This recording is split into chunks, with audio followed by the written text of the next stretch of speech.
আল্লাহ পাক আমাদের আব্বা জান হযরত ইব্রাহিম আলাইহিস সালামকে আল্লাহ পরীক্ষা নিয়েছিলেন। কিরকম পরীক্ষা নিয়েছিলেন? সর্বপ্রথম তিনাকে আল্লাহ কোনো সন্তান দেয়নি। 90 বছর পরিবারের বয়স বেড়ে গেছে, 90 বছর পার হয়ে গেছে।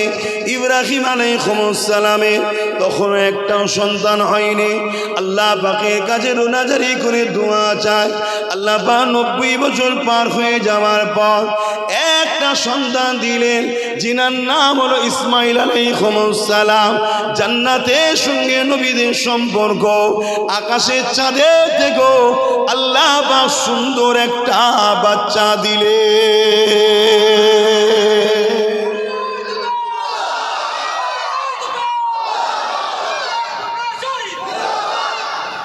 তকবীর দেওয়া ভালো জিনিস, কিন্তু সময় কম।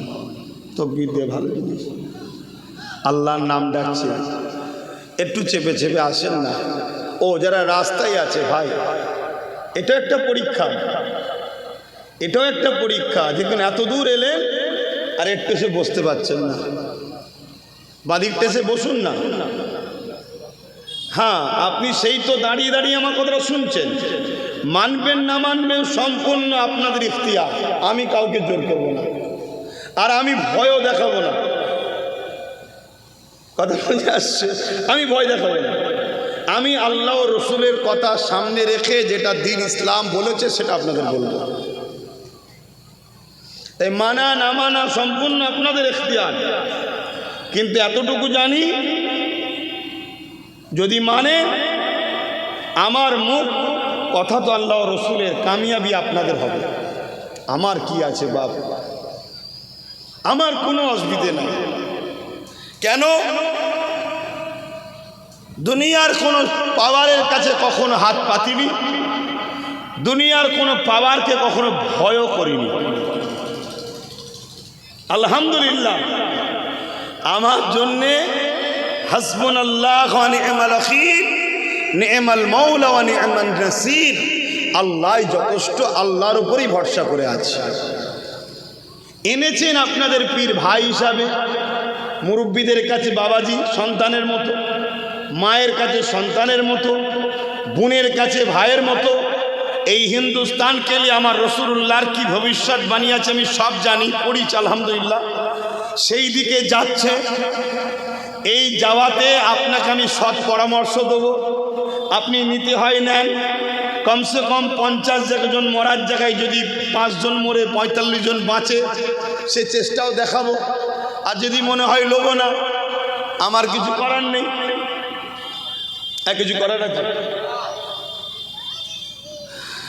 বাপেরা, নওজওয়ানেরা, তরুণেরা, আব্বাজান সৈয়দুনা ইব্রাহিম আলাইহিস সালামকে আল্লাহ পাক পরীক্ষা নিয়েছিলেন। 90 বছর পার হয়ে যাবার পরে আল্লাহ পাক একটা সন্তান দিলেন। ওই সন্তানকে আবার আল্লাহ পাক পরীক্ষা কিভাবে নিচ্ছে দেখেন। একটা তো পরে দিয়েছেন, আবার আল্লাহ পাক বলতে লাগলেন, এই ইব্রাহিম, তোমার সন্তানকে ওই দূরে পাহাড় যুক্ত এলাকা, মরুভূমি বালি এলাকা, যেটা আজকের দিনে কাবা শরীফ আছে, ওখানে তখনও একটা বাড়ি ছিল না, একটা ঘর ছিল না, পানির কোনো ব্যবস্থা ছিল না। কিছু কাঁটাযুক্ত জায়গা ছিল, কিছু কাঁটাযুক্ত গাছ ছিল, আর চতুর্দিকে পাহাড় ঘেরা এমন করে পাথর বালি এলাকা। ওই জায়গাতে আপনি আপনার স্ত্রী ও বাচ্চাকে রেখে আসে। একবারও প্রশ্ন করেন ইব্রাহিম সাল্লাম, আল্লাহ কেন রেখে আসবো? ওখানে লোকালয় নেই, খাবার জিনিস নেই, মানুষের বসতি নেই, বালি পাথর পাহাড় এলাকা, উত্তপ্ত এলাকা, গরম এলাকা। এই ছোট্ট বাচ্চা আর আমার আহলিয়া স্ত্রী ভালোবাসার জিনিস, দুটোই ভালোবাসার জিনিস। এতদিন পরে পেয়েছি বাচ্চাকে, আপনি রেখে আসতে কেন বলছেন আল্লাহ? একবারও জিজ্ঞাসা করেছে? প্রেম কাকে বলে? দেখো, আমরা সাহায্য পাচ্ছি না কেন? আমরা আল্লাহ ছেড়ে দিয়েছি। বাপেরা, নজওয়ান তরুণেরা, এ আমার আম্মা জানেরা, বোনেরা, এ আমার দেগঙ্গা এলাকার মানুষেরা, ও মুজাদ্দিদুজ্জামান দাদাখুল পীর কেবলা সিলসিলা অনুসারী অনুগামীরা, বাবারা শুনে রেখে দাও, জেনে রেখে দাও।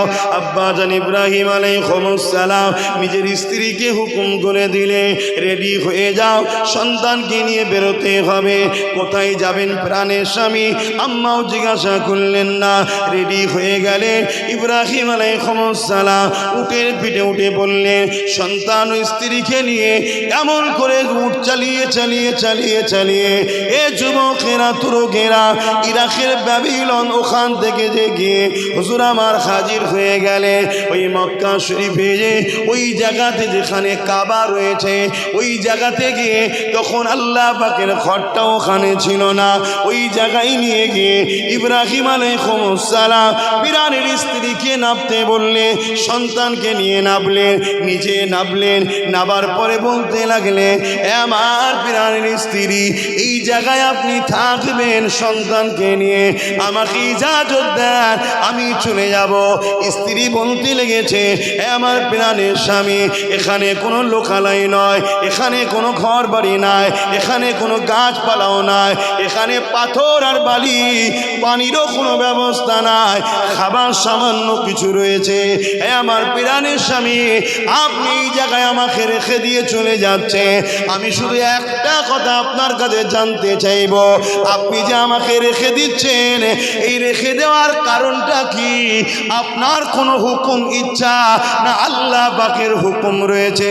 ইব্রাহিম আলাইহিস সালাম বললেন, আমার প্রাণের স্ত্রী রে, নবীরা আল্লাহর হুকুম ছাড়া অন্য কারো কথা মানে না, নিজের ইচ্ছা মতো চলে না, এটা আল্লাহর হুকুম, এখানে আপনাকেও সন্তানকে রেখে যেতে হবে। দেখুন, স্ত্রীর পরীক্ষা নিচ্ছে স্বামীকে, সন্তানের পরীক্ষা নিচ্ছে বাপকে। এই সময় স্ত্রী কি বলেছিল? আমার প্রাণের স্বামী, আল্লাহ যখন হুকুম দিয়েছে আপনি নিশ্চিন্তায় চলে যান, আপনাকে আটকাবো না, কারণ আপনার থেকে অনেক বড় আমার গার্জেন হলো আমার আল্লাহ। আরো জোরে বলুন সুবহানাল্লাহ।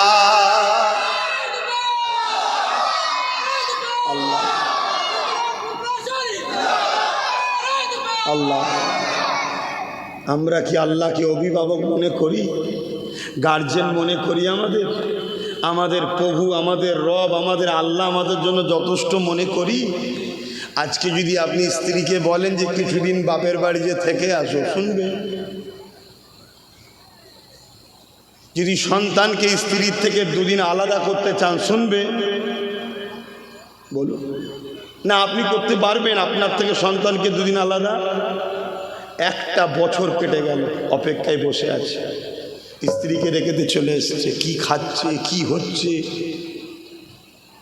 একটা বছর অপেক্ষায় আছে, ইজাজত এখনো আসেনি।